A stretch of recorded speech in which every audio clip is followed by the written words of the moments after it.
esta defensa se opone a la petición realizada por el agente del Ministerio Público, toda vez que la misma va en contra de los artículos primero, 133 y en particular 19 y 20, apartado B, fracción primera de la Constitución Política de los Estados Unidos Mexicanos,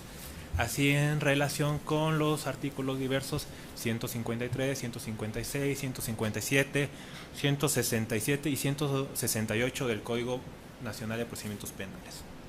Lo anterior porque para la imposición de, en este caso, de la medida cautelar de prisión preventiva, surten dos supuestos, el primero que sea de oficio y otra que sea justificada. En el presente caso no se actualiza una prisión preventiva de manera oficiosa, por lo que debe de acreditarse esa justificación de la medida cautelar peticionada. Y en este caso, como es justificada, se debe de acreditar esencialmente dos extremos: la necesidad de cautela, es decir, la idoneidad de la medida, y la proporcionalidad de la misma, que en este caso, de acuerdo al artículo 19 y 153, busca alguna de esos tres fines: garantizar la presencia del imputado en el procedimiento, garantizar la integridad o la seguridad de la víctima, testigos, ofendidos o de la comunidad, y como tercer lugar, que no se obstaculice el procedimiento. En el caso concreto, el Ministerio Público justifica esa idoneidad de la medida respecto a una posible un riesgo de sustracción, es decir, que no está garantizada la presencia del imputado en el presente procedimiento. Sin embargo, su petición, atendiendo a una interpretación conforme y a una interpretación pro persona en términos del párrafo segundo del artículo primero constitucional, pues deviene infundada esa petición, y particularmente porque funda ese peligro de sustracción en el artículo, no lo cito, pero se advierte que es del 68, fracciones primera y segunda.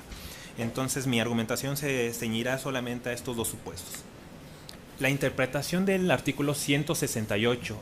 fracción primera del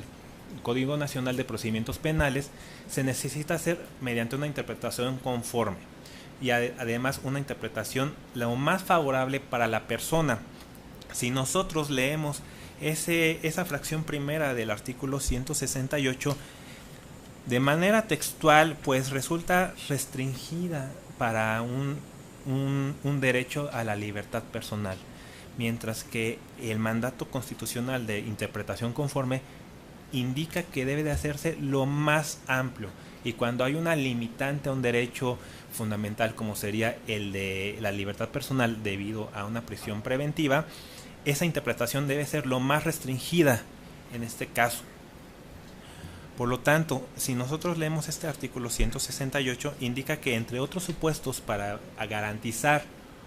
la presencia del imputado o no dentro del procedimiento es el arraigo que tenga en el lugar donde deba ser juzgado, determinado por el domicilio, residencia habitual, asiento de la familia y las facilidades para abandonar el lugar o permanecer oculto. Si nosotros leemos literalmente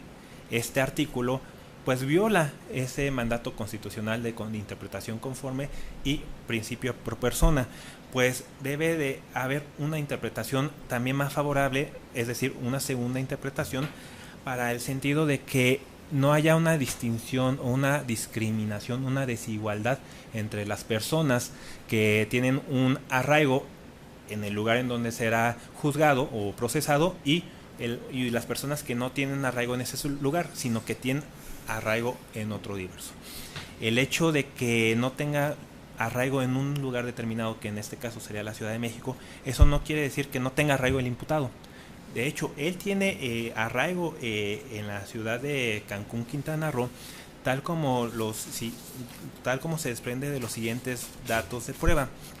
Por ello, se puede advertir claramente que el imputado tiene un vínculo de arraigo en ese domicilio. Y es importante resaltar un precedente judicial dictado por el Poder Judicial de la Federación, particularmente en el juicio de amparo indirecto número 14/2017, y en el cual resuelve el Tribunal Unitario que el artículo 168, fracción primera, hay que hacerle una interpretación conforme y una interpretación pro persona. Y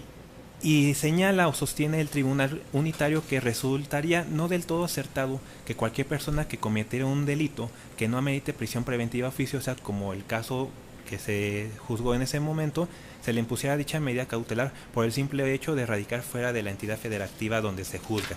Asimismo, ese mismo órgano jurisdiccional indicó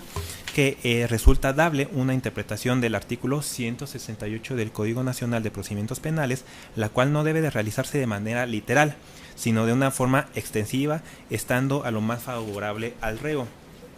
Concluye el Tribunal Unitario que pensar de otra forma, una interpretación limitada en el que solamente se indique que hay arraigo en el lugar del domicilio en donde se va a juzgar, viola el artículo primero de la Constitución con el diverso 133 de la Constitución, con lo cual transgrede el principio constitucional de igualdad. Así, la desigualdad irracional surge al tratar del mismo modo al ahora quejoso que si se tratara de un sujeto enjuiciado por un delito de los contemplados en el artículo 167 del Código Nacional de Procedimientos Penales, que merecen prisión preventiva oficiosa, por el hecho de que no tiene arraigo en el lugar en que se encuentra el órgano jurisdiccional en que son procesados, de tal suerte, su señoría, que de una interpretación conforme, una interpretación pro persona, no debe de estarse a lo que literalmente dice la ley, sino darle esa preferencia al imputado y encontrar que a partir de los datos de prueba expuestos sí tiene un arraigo. Conforme a lo anterior, no le asiste la razón respecto al argumento del Ministerio Público, en el sentido de que hay un peligro de sustracción por no haber un arraigo en el lugar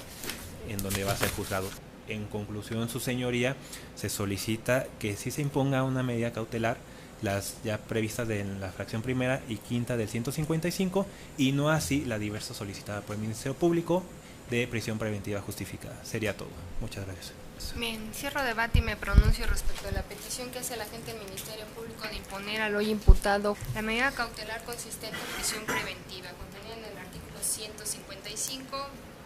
última fracción. Al respecto al fundamentar esta medida cautelar que solicita el agente del Ministerio Público, fracción decimocuarta, de este numeral, pues señala primeramente como riesgo procesal el que pueda conducir, el que se sustraiga de la acción de la justicia el hoy imputado. Así también, respecto de esta necesidad, hace referencia al arraigo, en donde debe de estar el domicilio, que debe de fijarlo, en donde deba de ser juzgado. Así también señala algo importante respecto de las demás medidas señaladas por parte del Código Nacional 155, pues resultan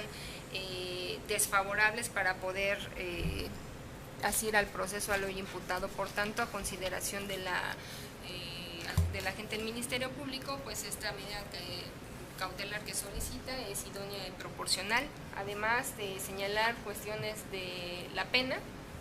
por el monto que se está dilucidando en esta carpeta, y quedaría como prisión de 6 a 11 años, lo cual a criterio de la agente del Ministerio Público, pues esto propiciaría la sustracción del hoy imputado. Respecto a las alegaciones de la defensa, coincido en su opinión que esta medida cautelar debe ser excepcional. Coincido en su opinión de lo que expuso respecto del Tribunal Unitario, en el sentido de señalar que sería una discriminación en cuanto a que este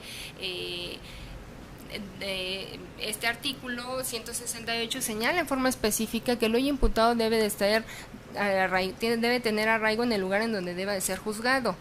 En una interpretación conforme y pro persona, efectivamente estaríamos en una exigencia desigual, en el sentido de señalar que cada quien puede tener su domicilio donde considere conveniente. Sin embargo,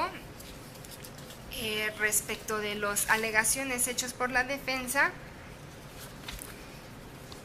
llama la atención un argumento que no fue debatido por parte de la agente del Ministerio Ministerio Público, en el sentido de señalar que no especificó por qué cada una de las medidas cautelares diversas del artículo 155 no serían suficientes para asir al proceso al hoy imputado,